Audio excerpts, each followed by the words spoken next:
grandes ou pequenos, os investidores estão preocupados. As bolsas vivem dias turbulentos e alguns dos pilares do mercado financeiro americano ficaram abalados. Mas essa crise é mesmo tão grande quanto a de 29? Temos uma outra depressão pela frente?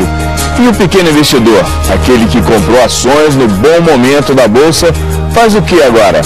Vende suas ações? De que maneira proteger seu bolso? Sobre essas questões, o Entre Aspas vai conversar com o professor da Faculdade de Economia da USP, Simão Davi Silber, e com o professor da PUC de São Paulo, Antônio Correia de Lacerda. Você que está em casa também pode participar. Mande suas perguntas ou sua opinião pela internet. Nosso endereço na rede é g1.com.br/globonews. Professor Simão, o investidor que está nervoso porque está vendo as suas ações ali derreterem na bolsa, o que ele faz? Depende em que momento que ele entrou na bolsa. Se ele entrou no momento em que o preço das ações já estava muito alto, ele não tem como sair, porque senão ele vai realizar um grande prejuízo. Se ele entrou ainda no período em que as cotações estavam muito baixas, talvez no momento de repique do preço das ações no curtíssimo prazo, ele deva tirar uma parte dos seus recursos e partir para uma aplicação mais segura, porque nesse instante a grande palavra de ordem é segurança e não risco. Mas espera o repique. Ah, sem dúvida. Não agora. Agora, esse investidor mais temeroso, alguns aconselham ele a deixar as ações na gaveta, esquecer as ações e ver quanto elas estão valendo daqui a 2, 3 anos. O que você acha? Bom, bolsa é sempre um investimento de longo prazo. Aliás, eu diria o seguinte, o investidor que é muito temeroso não deveria ter entrado na bolsa, né? Porque a bolsa é um mercado altamente especulativo. Agora, eu tenho uma regra básica, que é o seguinte, é você comprar na baixa e vender na alta, e não o contrário. Quer dizer, se a bolsa está caindo, normalmente não é um bom momento para você vender, não é? Então, partindo do pressuposto que quem investiu na bolsa tem um horizonte pela frente de tempo, certamente é melhor esperar um momento melhor. O pequeno investidor costuma raciocinar da seguinte maneira: eu tinha 10 mil em tal ação, agora eu tenho 6 mil. Na verdade, ele não tem esse dinheiro, na verdade. Ele é um dinheiro virtual que só vai passar a ser dinheiro quando ele vender. Exatamente, é isso mesmo que ocorre, né? E, portanto, ele precisa ser muito cauteloso ao tomar a decisão, porque aí, naquele instante, ele está sacramentando se ele vai perder dinheiro ou não. O que eu diria para o aplicador é o seguinte: a Bolsa de Valores não tem regra, os ciclos não se repetem. Então, se você, por exemplo, pensar num longo prazo, ele pode ser 3 anos, olhando o ciclo brasileiro, ele pode ser 14 anos. Você pode ter que esperar 14 anos para o preço da ação recuperar o valor que já teve no passado. Portanto, quem vai para a Bolsa é aquele que tem uma certa propensão a risco. E quem tem propensão a risco tem um retorno maior, potencial, mas tem um prejuízo em potencial também muito grande. Tá? Então, de uma certa forma, num determinado horizonte de tempo, é uma coisa extremamente arriscada. Professor Antônio, dá para imaginar, a gente ouviu alguns economistas preverem que essa crise vai até o meio de 2010 nos Estados Unidos. Dá para imaginar ou é chute puro?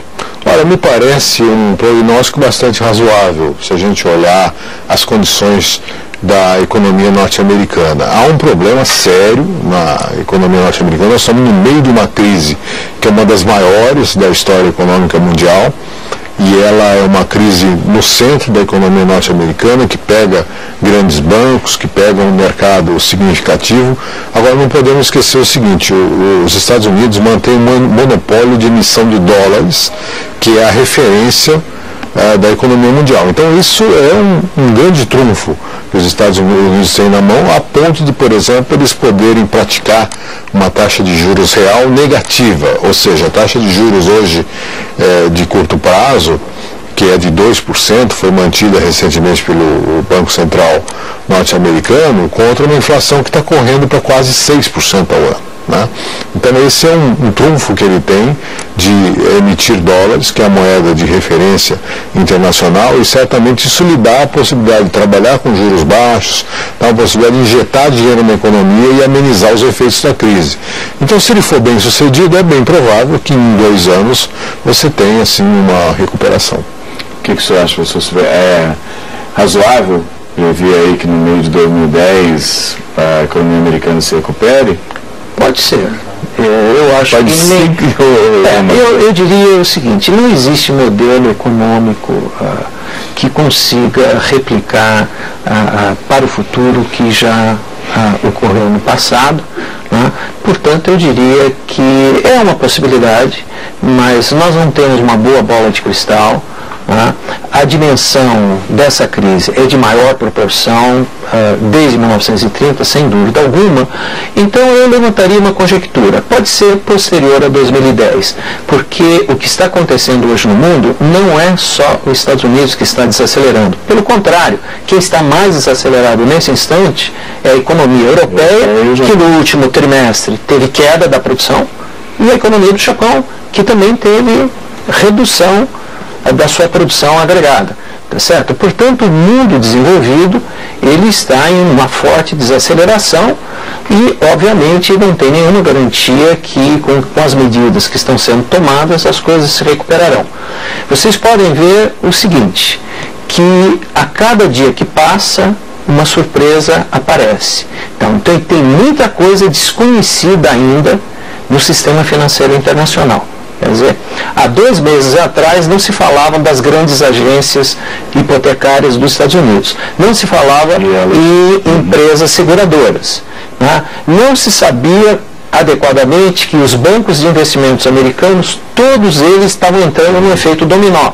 O 5º banco entrou em dificuldade, o 4º banco em importância nos Estados Unidos, o 3º banco acabou de ser vendido e agora já está se falando em 1º e no 2º banco. Então tem muita surpresa, tem muito esqueleto ainda no armário. Portanto, eu diria que o panorama para frente não é muito adequado, portanto eu não tenho certeza para 2010 nós estarmos nos recuperando. Vamos ver aqui a participação da internet, a Márcia Almeida do Rio de Janeiro. Especialistas dizem que o Brasil está imune a crises externas. Aqui devemos isso. Realmente não estamos correndo risco, professor Antônio, por favor? Olha, risco estamos correndo sim, porque primeiro hoje a economia internacional está toda interligada, né? Você tem um efeito... Está se exagerando nisso, dizendo que o Brasil terá riscos mínimos, não vamos sentir quase nada? Olha, depende de que lado a gente está falando. Quer dizer, na Bolsa o efeito é imediato, né? Já sentiu. A economia real, que a gente chama, que é o PIB, o emprego, o salário, o investimento, isso realmente hoje depende mais da demanda doméstica, né? Que não é tão afetada por esse quadro internacional. O que poderá ocorrer... uma saída recorde de investimento estrangeiro. Também. Isso, na Bolsa, né? Então saíram 20 bilhões de dólares. E das empresas também. As empresas remeteram mais para o exterior, as empresas internacionais localizadas no Brasil, até para compensar os prejuízos das matrizes que elas têm lá. Agora, o fluxo de investimento direto estrangeiro continua no Brasil, a gente não sabe ainda os efeitos que terão sobre o fluxo futuro.